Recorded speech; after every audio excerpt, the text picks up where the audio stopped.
muito bem-vindos. É nosso convidado, o Superintendente Glória Dias, é a Comandante Distrital de Beja, da PSP. Antes de mais, muito obrigada pela disponibilidade. Em junho de 2021, numa entrevista precisamente ao Atual, afirmou que Beja e Moura, as duas cidades que estão de resto sob a alçada da PSP, eram extremamente seguras, das mais seguras do país, com uma criminalidade muito baixa. Pergunto-lhe, passados mais de 3 anos, mantém esta afirmação? Sim, em termos gerais, sim. Vamos lá ver. Não quer dizer que a criminalidade não tenha aumentado, mas também a população aumentou, o tecido social também mudou e, agregado a isso, naturalmente, que há sempre pequenos aumentos ou variações. Não é um aumento generalizado da criminalidade, mas há uma tendência ao longo destes anos para vir aumentando gradualmente qualquer coisa assim. Que tipo de criminalidade é esta que existe em Beja e Moura? A criminalidade padrão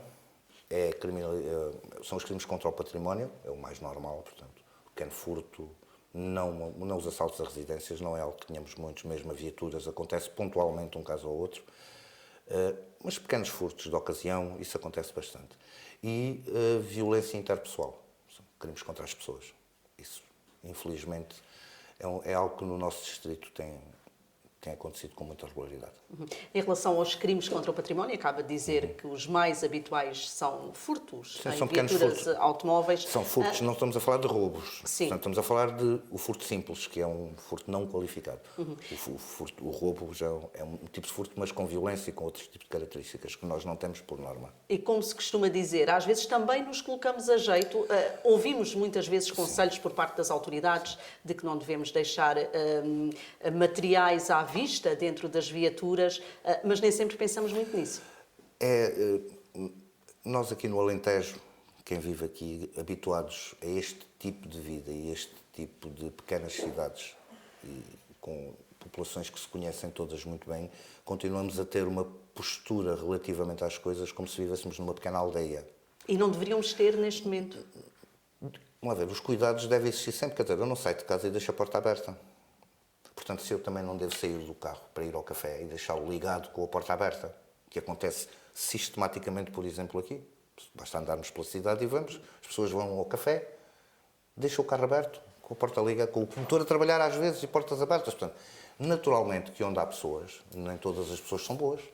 Vai haver sempre gente que se dedique a cometer pequenos ilícitos, sejam crianças, por ocasião ou não, acontece sempre. Portanto, os cuidados são algo que devemos ter sempre, com muita ou com pouca criminalidade. Quer dizer, bens são nossos. O carro é para ficar fechado, não é para ficar a trabalhar. Não vamos deixar a porta aberta. Se eu deixar a janela de casa aberta, se calhar se passar ali alguém e ver qualquer coisa, mesmo que não seja um criminoso regular ou que faça daquilo vida, se calhar se for uma criança qualquer, diz assim, olha, está ali à mão, pega e leva. Portanto, esse furto de oportunidade, infelizmente, acontece muito. A pessoa vai pagar dentro de um café, deixa a carteira ou o telemóvel em cima da mesa. Alguém passa, leva. Portanto, isso infelizmente acontece muito, esse furto de oportunidade. Muito por descuido das pessoas. E as denúncias têm vindo a aumentar? Denúncias sobre? Sobre estes crimes? Não é mais ou menos a mesma coisa. Poderá ter pequenas oscilações, mais 5, 10, 15 crimes por ano, outras vezes menos. Portanto, não é algo que tenha aumentos expressivos. Tem flutuações às vezes. Tem momentos em que há mais, há momentos em que há menos, depois também depende de outros fatores dentro dos pequenos grupos que existem na cidade, da pequena delinquência que existe, que é do nosso conhecimento. Depende que grupos é que estamos a falar, Sr. Comandante? São grupos essencialmente de miúdos, muitos deles, os grupos de jovens entre os 14, 15, 16, 17 anos. E estão devidamente identificados pelas autoridades? Sim, muitos deles estão, alguns já estão a cumprir penas, os mais velhos. Os mais novos são menores. Portanto, são responsabilizados, mas dentro da lei tutelar de menores. Portanto, diferente. É habitual vermos, e nos últimos tempos isso tem acontecido com muita frequência nas redes sociais, publicações que colocam em causa o sentimento de segurança que se vive na cidade. Do seu ponto de vista, neste momento, as pessoas de Beja, as pessoas de Moura, sentem-se mais inseguras nestas cidades ou não? O sentimento de segurança é algo subjetivo. Portanto, não me compete falar do sentimento de segurança das pessoas. Portanto, e aquilo que se passa nas redes sociais, infelizmente, estamos a falar de algo que não tem fundamento. Não tem fundamento no sentido que querem fazer passar. Ou seja, não quer dizer que as coisas não tenham acontecido. Portanto, as coisas acontecem. Mas o facto de acontecerem não pode ser empolado da forma como é feito, porque a percepção que depois se tem das coisas é diferente. Isto, mal comparado, eu costumo dar o exemplo da comunicação social. Nós, há 50 anos ou 60 anos atrás, não tínhamos esta velocidade de informação. Ou seja, o nosso mundo resumia-se ao conhecimento do que nós tínhamos ali à volta, ok? E acontecia pouca coisa, como se costuma dizer. Quando nós temos esta facilidade de transmissão de informação, seja pelas redes sociais, seja pelos meios audiovisuais, não interessa, a disseminação da informação. Imaginamos que se eu, em 10 minutos, puser 5 homicídios, um acontecido nos Açores, um acontecido em Lisboa, um acontecido no Porto e um acontecido em Faro, qual é a percepção que as pessoas têm? Que o mundo está a acabar. De 5 homicídios, porque depois não se faz a dissociação de onde foram. Não é? Portanto, as coisas acontecem, mas se nós juntarmos tudo num pacote e apresentarmos de repente tudo, as pessoas, nós próprios, não fazemos a distinção, porque furtos há sempre, desde que haja 2 homens, há conflitos, sejam eles de que tipo for. Ou 2 homens ou 2 animais, não interessa. Portanto, o conflito existe, seja por que motivo for, pode ser por comida, pode ser pelos mais variadíssimos, há sempre conflitos. O ser humano, tendencialmente, os conflitos deve geri-los como? Com racionalidade, ok? Se eu tenho um conflito consigo, vou dirimi-lo consigo, chegamos a um entendimento, quem tem razão ou quem não tem razão. É assim que racionalmente devem ser feitas as coisas. A racionalidade vale aquilo que vale hoje em dia. Portanto, as pessoas perderam... Somos cada vez menos racionais. Eu custa-me dizer isso, mas, atenção, sem extrapolações e sem coisas complexas. Somos menos racionais no sentido em que estamos a perder a capacidade de dialogar. As pessoas não dialogam. As pessoas escondem-se atrás de ecrãs, habituam-se a fazer o que querem sem retorno, porque a questão das redes sociais não tem retorno, não há resposta. Eu ponho e não tenho resposta. E habituam-se a isso de tal forma que depois, na vida do dia-a-dia, transportam isso da mesma forma. Ou seja, a reação não é dialogar, é reagir. E também podemos falar de muitos casos em que as pessoas reagem por coisas fúteis, começam a agredir-se, começam a bater e não dialogam. Isto é muito complicado. E daí essa questão da criminalidade interpessoal ter aumentado um pouco. Acho que as pessoas são muito pouco tolerantes já umas com as outras. As pessoas, por uma pequena infração de trânsito ou porque alguém parou à frente e não devia no carro, saem do carro e começam a agredir-se. Isto não é racional. Neste sentido é que eu digo que estamos a tornar-nos irracionais. Portanto, esta violência gratuita, por motivos que não fazem sentido, se é que há algum motivo que faça, ou que justifique a violência, que eu pessoalmente acho que não pode haver. Eu, como força de segurança, a própria violência sou contra ela, só a tenho que utilizar porque a lei assim me impõe. Ou seja, eu, como polícia, a minha função qual é? É manter a ordem? Fazer cumprir as leis do país. Não é a ordem, nem é a minha percepção da ordem, nem é a minha percepção do que está correto ou do que está errado. Porque esse é outro dos problemas, é que eu não tenho que ter percepções. Na minha atuação enquanto polícia, eu não tenho percepções. As percepções são a lei. E a fazer cumprir essa E lei. é fazer cumprir a lei. Portanto, embora há muitos casos em que a percepção das pessoas é uma coisa e a lei é outra. Porque nem sempre as leis se coadunam com a percepção das pessoas. Temos um caso que é fácil de perceber. Por exemplo, o caso da prostituição. A prostituição não existe. Ou seja, não há nenhuma punição legal para a prostituição hoje em dia. Ok? Não existe. Antigamente, há 30 ou 40 ou 50 anos atrás, a prostituição era penalizada pelas leis do país. Entretanto, essas leis foram suprimidas. O que não invalida que a percepção que as pessoas têm continua a achar que aquilo não é ético e não é moral. Mas a lei do país diz-me que é. Ok? Portanto, e a minha função não é achar ou deixar de achar que aquilo está correto ou incorreto. Eu compreendo que, por exemplo, se alguém viver num bloco de apartamentos e no terceiro andar tiver uma casa dessas e aquele corrupio de pessoas para cima incomoda as pessoas.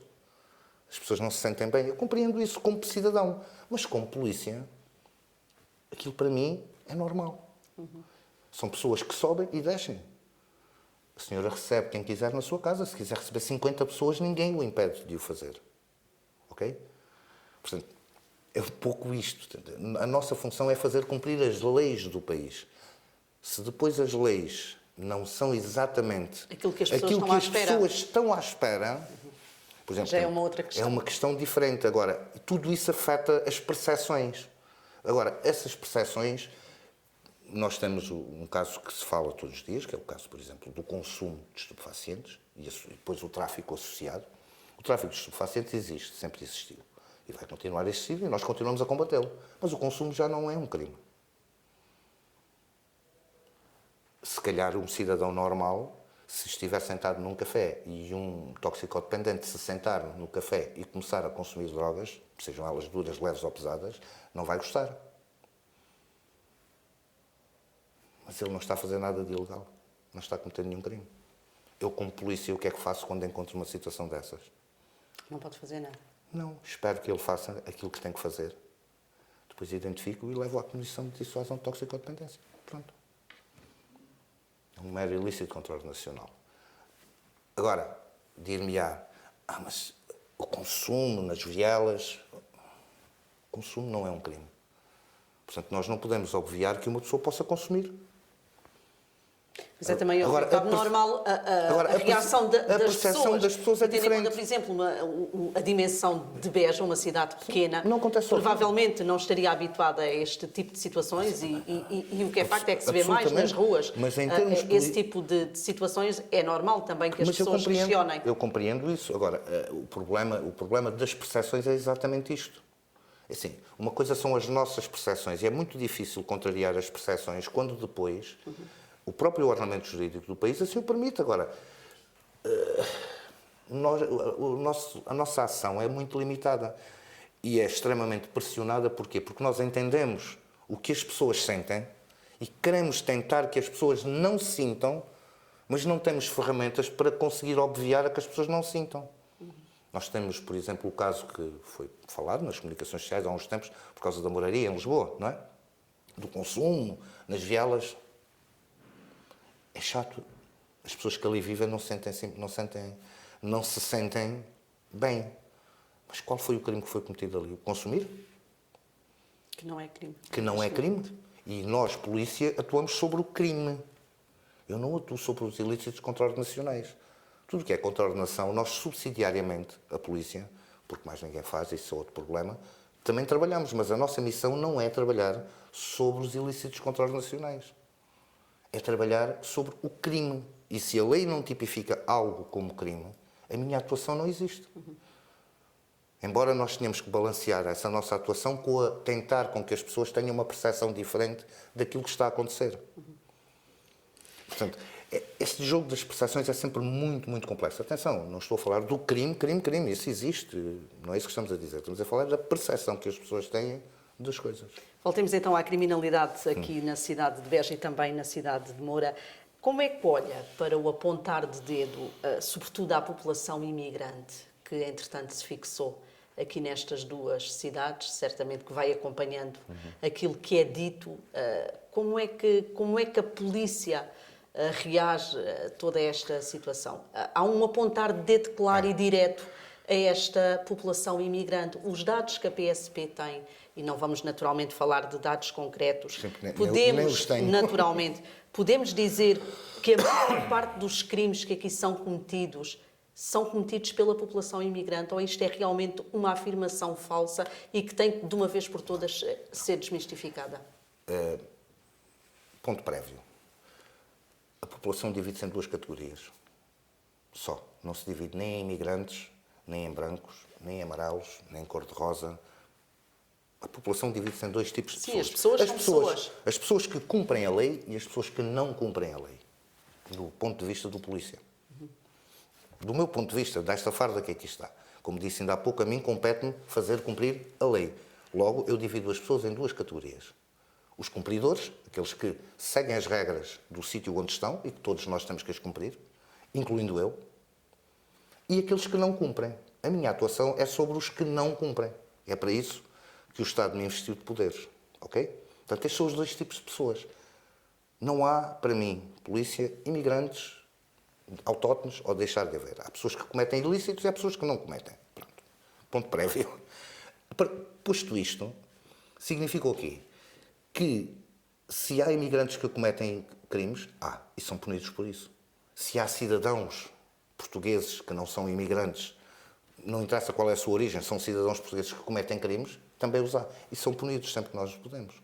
Agora, dizer que é um determinado nicho da sociedade, não. É o nicho da sociedade que comete ilícitos. Como eu lhe disse, são duas partes da população. Uma que não comete e a outra que comete. Os que cometem, metidos todos dentro do mesmo saco, são tratados dessa forma. Portanto, mas não é importante desmistificar esta ideia, porque a ideia dos últimos tempos é esta, é que grande parte dos crimes que são cometidos em Beja, e estamos a falar aqui de crimes de pequena monta, como o Sr. Comandante já aqui referiu, são praticados pela população imigrante, e afinal não são. Não são. Há alguns imigrantes que cometem delitos, como também há outros que cometem, mas tudo isto também tem muito a ver. Vamos ver, se eu tenho 20 mil cidadãos portugueses e tenho 5 mil imigrantes, vai haver delitos de um lado e do outro. Naturalmente que o maior número será onde há mais pessoas. O menor número será onde há menos pessoas. A não ser que aqueles 1000 fossem todos criminosos, que não são. Há pessoas boas, há pessoas más, como em todo lado. Como lhe digo, há dois tipos de pessoas. Há os que tentam cumprir e há os que não cumprem. Pronto. Os imigrantes. É sempre fácil apontar o dedo, seja a imigrantes, seja a que tipo de sociedade for, é sempre muito mais fácil apontar o dedo sobretudo quando se escondem nas redes sociais. Exatamente. Aquilo que nos é estranho, aquilo que é diferente. O que é diferente assusta. Assusta. Todos nós. A todos nós, desde pequenos, tudo o que nós não conhecemos, tudo aquilo que escapa à nossa percepção do mundo, assusta-nos. E uma das reações ao medo é atacar. Portanto, a melhor forma... Neste caso, se calhar, atacar quem é mais fraco. Neste caso aqui, é atacar uma população com medos que são incutidos, por exemplo, mas isso, os medos, depois entraríamos por um outro caminho. Não temos tempo para isso. E já estou aqui a falar de áreas que não me dizem respeito. Porque, como lhe digo, eu sou polícia. Não sou analista político, nem sou analista social. Eu sou só meramente polícia. E, como lhe digo, a minha função é muito simples. Quem cumpre e quem não cumpre. E, neste momento, como a é PSP óbvio, de Beja tem meios suficientes para fazer cumprir? Todos nós temos os meios... Vamos lá ver. Isso é também uma outra coisa que tem que ser desmistificada. Os meios nunca são suficientes e os meios são sempre suficientes. Depende da forma e do que é que queremos. Se eu tiver um meio que se dedica exclusivamente a uma coisa, serve. Se eu tiver o mesmo meio que se dedica a mais 5 ou 6 coisas, começa a não chegar, não é por falta de meios, é por excesso de trabalho. Mas isso, os meios servem. E os meios chegam, nós não podemos avançar, e contra mim falo. Os Estados policiais não existem. Num regime democrático ou em qualquer Estado de Direito, não pode funcionar tudo não pode depender da polícia. A polícia não existe para reprimir. A polícia existe para prevenir. E os cidadãos são os primeiros a ter que trabalhar na sua prevenção, não é a polícia. Não se pode chamar a polícia, ou se pode achar que a polícia serve para resolver todos os problemas do mundo. Se eu tenho um conflito com o vizinho que nem sequer é crime e é resolvido, que tem que falar, tem que chamar a polícia para resolver um conflito entre dois vizinhos? Que não é um problema de polícia porque não é um crime? Se a rua está suja, eu tenho que chamar a polícia porque a rua está suja? Mas o que é que a polícia tem a ver com isso? Se um cidadão não tem habitação e dorme na rua, tem que chamar a polícia porquê? Se aquilo cometeu algum crime? Portanto, as pessoas acham que tudo se resolve com polícia. Não, não se resolve com polícia. A polícia não é para isso que existe. Nós tentamos ajudar o máximo que pudermos tudo e chegar a todo lado, porque toda a gente recorre a nós. Mas não é possível a polícia resolver problemas que não são de polícia. Os problemas de integração de comunidades não é um problema de polícia. Não se resolve com polícia. Eu não resolvo problemas que são de base, de educação, com polícia. Não é deitando polícia para cima dos problemas que eu vou resolver. Se eu tenho uma criança mal educada à partida, do que é que me serve ter polícia? Ela vai continuar a ser mal educada. E não é por ter mais polícia ou menos polícia que essa falta de educação vai resolver. Se eu tenho um problema estrutural a nível social, eu resolvo esse problema com polícia? Dando mais polícia? Mas é isso que resolve os problemas? E são os Estados policiais, aqueles Estados autoritários que resolvem tudo pela força e pela opressão. E dizer assim, se tu não fazes, bato-te, prendo-te e mando-te para um campo de concentração. Acho que não estamos nesse ponto. Portanto, não podemos olhar o nosso mundo hoje em dia sobre esse prisma. Nós não podemos olhar o mundo dessa forma. Nós não podemos caminhar para aí. E não podemos, acima de tudo, todos nós, explorar os medos que todos nós temos. O ser humano tem medos. E quando se exploram esses medos, começa-se a apontar um caminho que é nefasto. E eu que estou deste lado, e que a nossa instituição, como muito antiga, que é com mais de 150 anos, já passou por muitos regimes e continuou cá, porque a nossa função é cumprir as leis do país. Já fizemos coisas que não lembra ao diabo, enquanto instituição. Nós fomos polícias no Estado Novo, fomos polícias na antiga monarquia, na Primeira República, na Segunda República. Portanto, tudo muda. E nós não gostamos de ser o braço armado da opressão, porque não é para isso que as polícias existem. Portanto, explorar os medos para que a pessoa tenha medo e queira um Estado policial, se soubermos um pouco de história e olharmos para trás, vamos ver que já vimos coisas parecidas a essas. Não é o caminho. Só numa frase, e mesmo telegráfica, qual é neste momento o maior desafio para a PSP de Beja? É tentar que as pessoas sejam mais urbanas, sejam cidadãos do corpo inteiro, que se deixem de apontar dedos e procurem olhar para soluções de problemas que existem. Todos eles existem. E que a segurança comece em cada um de nós, acima de tudo. A prevenção começa connosco. E não tenhamos medo daquilo que é diferente, porque o que é diferente não é forçosamente mau. Pode ser, mas não é forçosamente mau. Superintendente Glória Dias, Comandante Distrital de Beja da Polícia de Segurança Pública, muito obrigada pela sua disponibilidade. Regressamos na próxima semana com outro convidado.